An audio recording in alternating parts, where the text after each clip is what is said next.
ప్రభునందు నాకు అత్యంత ప్రియమైనటువంటి వాళ్ళారా, మన ప్రభువును రక్షకుడైనటువంటి యేసుక్రీస్తు వారి యొక్క శుభనామంలో మీ అందరికీ నా హృదయపూర్వక వందనములు శుభములు తెలియజేయుచున్నాను.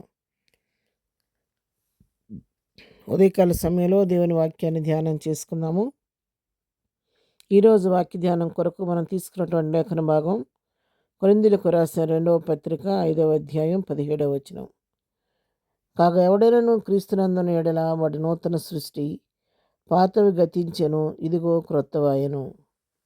ఉదయకాల సమయంలో దేవుడు మనకు శ్రేష్టమైనటువంటి వాక్యాన్ని ప్రభు మనకు అనుగ్రహించి ఉన్నాడు. పాతవి గతించిపోయింది, సమస్తమును క్రొత్తవాయెను అని వాక్యం సెలవిస్తుంది. అని ప్రియులారా, పాత సంవత్సరం గడిచిపోయింది, నూతన సంవత్సరంలో ప్రవేశించాము. ఈ నూతన సంవత్సరంలో మనం కూడా నూతన సృష్టిగా మార్చబడాలి.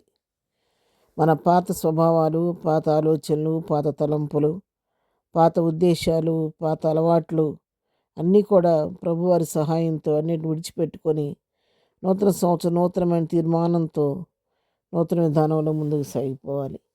అది మన స్వశక్తి మీద మనం ఆధారపడితే మనం కొన్నిసార్లు ఆ విధంగా నడవడం కష్టమే. కానీ దేవుని సహాయం తీసుకున్నప్పుడు దేవుని సన్నిధికి వెళ్ళి ఇదో సంవత్సరం ప్రభువాన నూతన సృష్టిగా చేసి నీకు ఇష్టమైన బిడ్డగా జీవించడానికి, ఒక నూతన సృష్టిగానే ఉండటానికి నన్ను మలచమని ప్రభు సహాయం మనం వేడుకుంటే ప్రభు మనకు సహాయం చేస్తాడు. ఎలా సహాయం చేస్తాడంటే, హెజ్కేలు గ్రంథం 36వ అధ్యాయం 26వ వచనం చదువుకుంటే, నూతన హృదయం మీకు ఇచ్చేదను, నూతన స్వభావం మీకు కలుగు చేసేదను, రాతి గుండె మీలో నుండి తీసివేసి మాంసపు గుండెను మీకు ఇచ్చేదను, నా ఆత్మను మీ అందుంచి నా కట్టడలను అనుసరించి వారిని గాను, నా విధులను గైకోని వారిని గాను మిమ్మను చేసేదను. చూసారా, ఎప్పుడైతే ప్రభు సహాయం తీసుకుంటే ప్రభు తన ఎదుకొచ్చి వారికి ఎలా నడిపిస్తాడంటే, వారికి పాత హృదయాన్ని తీసివేసి నూతన హృదయాన్ని ప్రభు ఇస్తాడంట. నూతనమైన స్వభావాన్ని కలుగు చేస్తాడంట మనలో.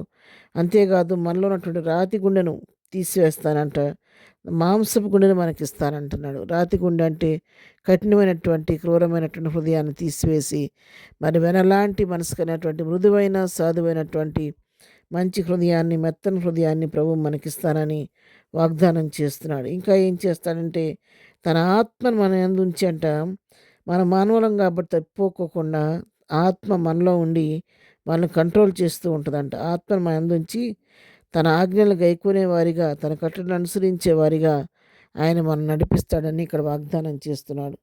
పిడారా, నూతన సంవత్సరం ప్రవేశించిన మనం అందరం కూడా ఒక నూతనమైన తీర్మానం చేసుకుందాం. ప్రభువా, ఈ నూతన సంవత్సరంలో నిన్ను పోలి జీవించే కృప నాకు దయచేయి, నీ కలిగిన మనసు నాకు దయచేయమని అడుగుదాం. ఎఫెసీయులకు రాసిన పత్రిక 5వ అధ్యాయం 1వ వచనం మనం చూసుకుంటే, కావున ప్రియులైన పిల్లల వలె మీరు ప్రభువును పోలి నడుచుకునడి, దేవుని పోలి నడుచుకోండి అని చెప్పి దేవుని వాక్యం సెలవిస్తుంది. ప్రభువును పోలి మనం నడుచుకోవాలి. మనం ఆయన బిడలం కాబట్టి ఆయన్ని పోలి మనం జీవించాలి. ఆయన యొక్క లక్షణాలు మనలో కనబడాలి. మరి ఫిలిప్పీ పత్రిక 2వ అధ్యాయం 5వ వచనం కూడా చూసుకుంటే, క్రీస్తు యేసునకు కలిగిన ఈ మనస్సు మీరును కలిగి ఉండడి అని వాక్యం సెలవిస్తుంది. ప్రభువు కలిగిన మనస్సు మనం కలిగి ఉండాలి. ఎందుకంటే ఆయన బిడలం కాబట్టి ఆయన మనస్సు, ఆయన స్వభావం మనలో కనబడాలి.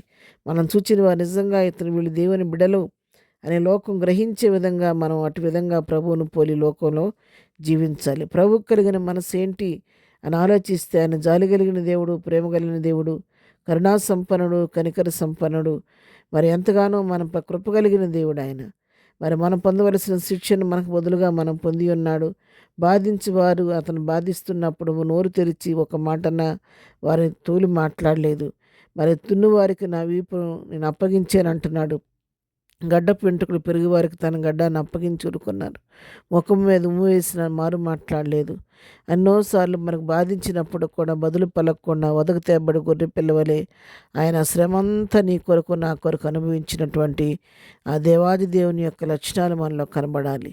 ఆయన పోలి మన లోకంలో జీవించినప్పుడు మన యొక్క యుక్తమైన ప్రవర్తన ద్వారా, మన యొక్క సాక్షి జీవితం ద్వారా అనేకుల్ని ప్రభు వైపు మనం త్రిప్పగలిగిన వారు ఉంటాం. కాబట్టి ఈ నూతన సంవత్సరం ప్రారంభ దినాల్లో మీరు నేను అందరం కూడా ప్రభు సహాయం తీసుకుందాం. ప్రభువుని అడుగుదాం. ప్రభు సన్నిధిలో ప్రార్థన చేద్దాం. ప్రభువా, నూతన సంవత్సరంలో ప్రవేశపెట్టావు, నీకు స్తోత్రం. నూతన సంవత్సరంలో నా పాత స్వభావాలు, పాత అలవాట్లన్నీ తీసివేసి నీ రక్తంతో కడుగు, నా నూతన సృష్టిగా మార్చయ్యా. నిన్ను పోలి జీవించే కృప నాకు దయచేయి. నా జీవితం అంతా, నా కుటుంబం, నా బిడలో, నన్ను అంతా కూడా అందరి నూతన సమస్తాన్ని క్రొత్తగా మార్చేయ్యా. నూతన స్వభావం నాకు దయచేసి నీకు ఇష్టడిగా జీవించే కృప దయచేయమని అడిగితే తప్పకుండా అటు కృప ప్రభు మనకు అనుగ్రహిస్తాడు. కాబట్టి ఆ విధంగా ప్రభు సహాయం తీసుకొని నూతన సృష్టిగా మార్చబడి నూతన విధానంలో, నూతన విధాన సంవత్సరంలో ముందుకు సాగిపోదాం. అలాంటి కృపాధన్యత ప్రభు మనకందరికీ దయచేయను గాక. ప్రార్థన చేసుకుందాం. ప్రేమగల తండ్రి, పరిశుద్ధుని మా ప్రియ ప్రభా, నీ పాదములకు వందనాలు. ఉదయకాల సమయంలో వాక్యం పిల్లలందరినీ పేరు పేరుని దీవించి ఆశీర్వదించండి. వారి వారి అవసరాల క్రీడుకుల ఇబ్బంది మీ నామంలో తీర్చండి. వారు చేస్తున్న పనిపాట్లని సహాయం దయచేయండి. వారు వెళుతున్న మార్గాల్లో చేస్తున్న ప్రయాణాల్లో నీ కాపుదల భద్రత దయచేయండి. ఆయన ప్రభా, ఈ దినం చదువుకునే బిడ్డలకు జ్ఞానం దయచేయండి. ఉద్యోగాలు చేసే బిడ్డలకు నీ కాపుదల దయచేయండి. ఆయన వెళుతున్న ప్రతి వాహనం చుట్టూ దూతను తోడుగా ఉంచండి. ప్రభా, నూతన సంవత్సరాన్ని దయాకిరీటం మాకు అందరికి అనుగ్రహించారు. ఈ ప్రారంభ దినాల్లో మరొకసారి నీ సంధికి వస్తున్నాం. మా ప్రియులందరికీ నూతన మనస్సు, నూతన స్వభావం దయచేయండి. మమ్మల్ని నూతన సృష్టిగా మార్చి నూతన సంవత్సరంలో పాత స్వభావాలన్నీ రక్తంతో కొట్టివేసి నూతన విధానంలో నిన్ను పోలి లోకంలో జీవిస్తూ మీ నా మహిం కొరకు జీవించే కృప మాకు అందరికీ దయచేయమని, ఈ ఉదయకాల దీవెనలతో నింపమని, మాకు తెలియకుండా మా జీవితాల్లో పొంచి ఉన్న ప్రతి విధమైన కీడుని మమ్మల్ని తప్పించమని యేసయ్య శ్రేష్టమైన నామం పేరట ప్రార్థించి అడిగి పొందుకొని ఉన్నాము తండ్రి. ఆమెన్. ప్రభు కృప సదాకాలము మనందరికీ తోడయుండి నడిపించును గాక. ఆమెన్.